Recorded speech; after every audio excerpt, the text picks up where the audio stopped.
My first day of work was really exciting. I was a little intimidated. I was meeting a lot of people and seeing a lot of different things, but it was also really, really exciting because I knew that I was finally going to actually be a part of this.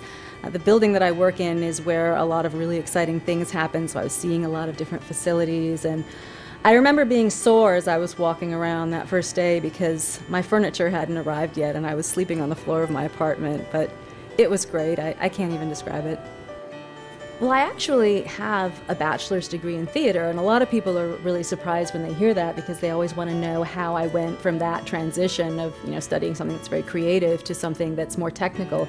But I think that having that kind of creativity is very, very important. I mean, when you're working at someplace like Goddard and you're constantly developing new ways of doing things, new ways of exploring things, you do have to be creative, and that's something that I think can serve you well. And so if you are interested in things, like the arts, use it to your advantage.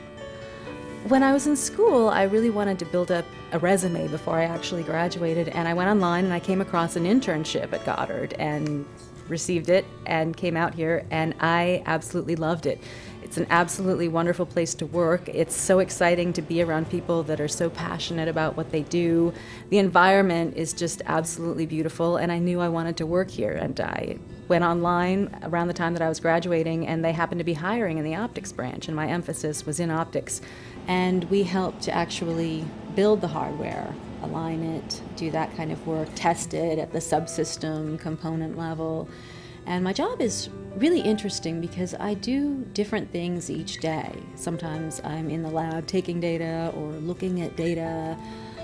Sometimes I go to meetings and talk about the data. It's really exciting, and to me, trying a new metrology technique and analyzing the data and having it show that it works is just the most exciting thing in the world to me. And it's so amazing to be able to go in and show it to the rest of the people and say, look, what we were going to do, it worked, and we have this data to show it. I mean, there's no comparison to that. I absolutely love it.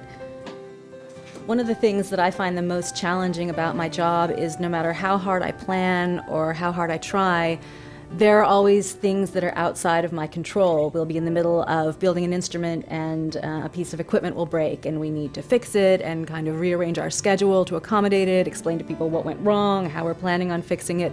And so it's really caused me to kind of not be so rigid and have to be able to go with that flexibility, because I'm the kind of person who needs to know at every moment exactly what I'm doing, and when I'm thrown for a loop like that, you just have to be able to recover from it immediately to keep things going. I'm proud of the fact that in my job I won't compromise what I believe is the right thing. At the end of the day, I don't really feel that I answer to any project manager or center director. I answer to my conscience, and I answer to the taxpayers of this country because they're the ones who allow us to do what we do. And it's important to me that we give them something that's meaningful to them.